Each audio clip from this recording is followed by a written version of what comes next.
दोस्तों, सबको पता ही है कि veteran actress Sharmila Tagore film industry से दूर रह रही हैं। राजधानी दिल्ली में मुंबई के आशियाने को छोड़कर, अपने परिवार को छोड़कर, बेटे बेटी बहू नाती पोते सबको छोड़कर चकाचौंध से दूर रह रही है वो राजधानी दिल्ली के गुरुग्राम की अपने आलीशान पटौदी पैलेस में, जहां उनकी बेटी सबा उनका ख्याल रखती है। बुढ़ापे की इस उम्र में शर्मिला टैगोर इतनी ज्यादा तकलीफ में होती हैं कि कई बार उन्हें ट्रैवलिंग के प्लान्स को कैंसिल करना पड़ता है, क्योंकि इस उम्र में हमेशा ट्रैवल करना उनके लिए आसान नहीं है। ज़रूरत काम हो तभी वो ट्रैवल करती हैं। खैर, हमारी इस रिपोर्ट में आपको ये बताने जा रहे हैं शर्मिला टैगोर ने कैसे अपने बेटे बहू नाती पोते बेटी सबको अपनी संपत्ति से अलग किया है। जी हाँ, शर्मिला की संपत्ति पर ना तो सैफ का है हक, ना ही सोहा या सबा का, ना ही करीना या तैमूर इब्राहिम, सारा या ज़ेह का। भारतीय सिनेमा की दिग्गज अभिनेत्रियों में शामिल शर्मिला टैगोर, जिन्होंने सत्यजीत रे की बंगाली फिल्म अपूर्व संसार में अपनी शुरुआत की करियर की, सिर्फ सफलता का स्वाद जो उन्होंने चखा बेहद कम उम्र में द वर्ल्ड ऑफ अपू में 1970 का दशक उनके करियर का पीक टाइम था, सबको पता ही है। आराधना, सफर, छोटी बहू, अमर प्रेम और राजा रानी जैसी हिट फिल्मों में राजेश खन्ना के साथ उनकी आइकॉनिक जोड़ी ने लाखों दिलों पर राज किया। शर्मिला, जिन्होंने न सिर्फ तारीफें बटोरी बल्कि स्टारडम भी हासिल किए, उनका योगदान भारतीय सिनेमा में कितना बड़ा है ये सबको पता ही है।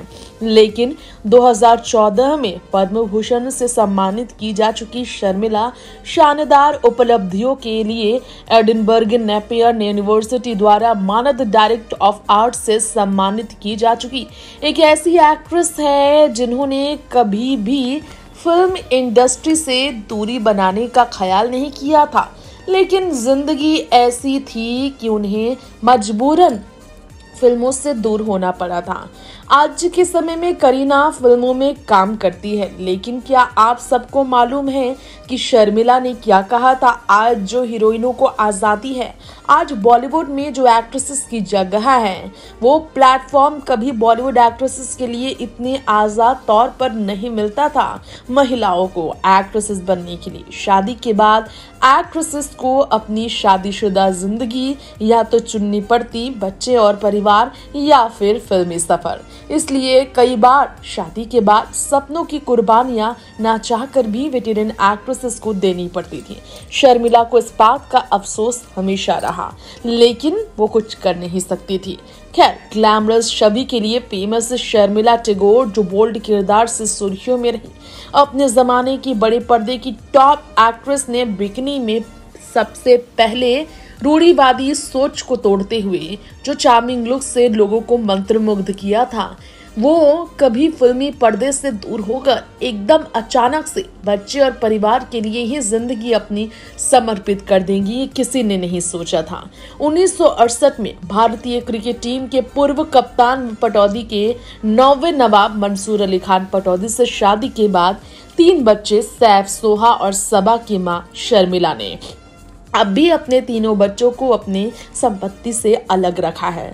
जहां सैफ और सोहा एक्टर्स है, उन्हें जरूरत भी नहीं है अपनी मां की संपत्ति पे हक जताने के, वहीं सबा भी फिल्मों से दूर रहकर अपने आप को किसी भी एक्टर या एक्ट्रेस से पीछे नहीं रखती। भले ही उन्होंने ग्लैमर की दुनिया को नहीं चुना, लेकिन ज्वेलरी डिजाइनर बनकर सबा ने अपनी करियर को बरकरार रखा है और वो सेल्फ डिपेंडेंट भी है।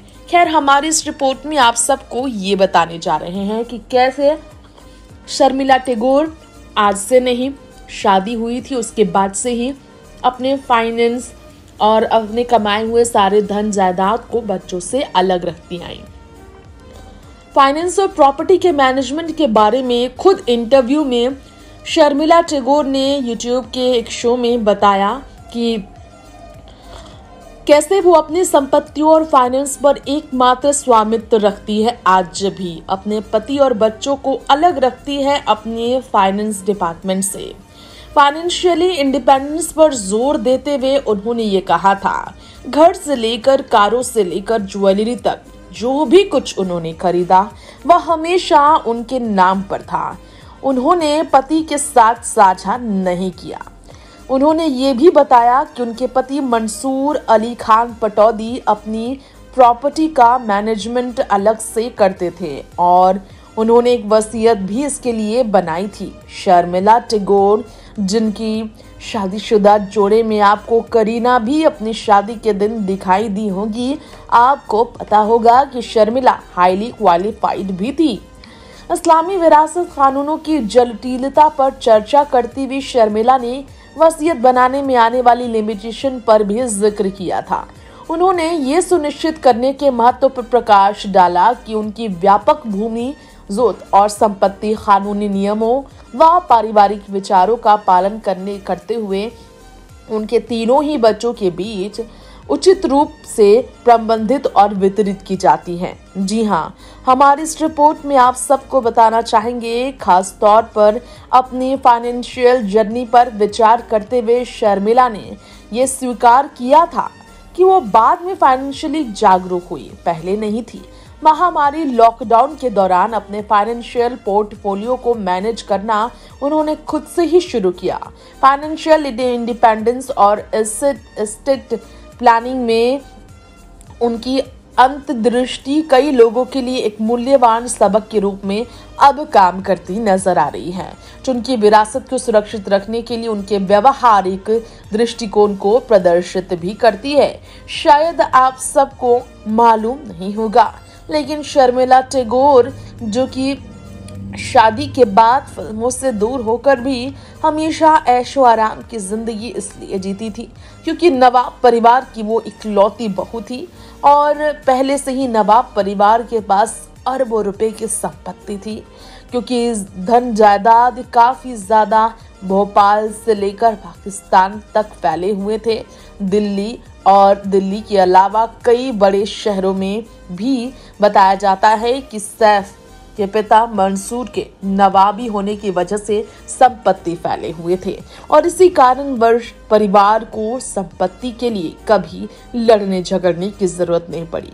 किस्मत से मंसूर भी एक बेटे थे और इसके बाद मंसूर के बेटे भी एक ही हुए, सैफ अली खान।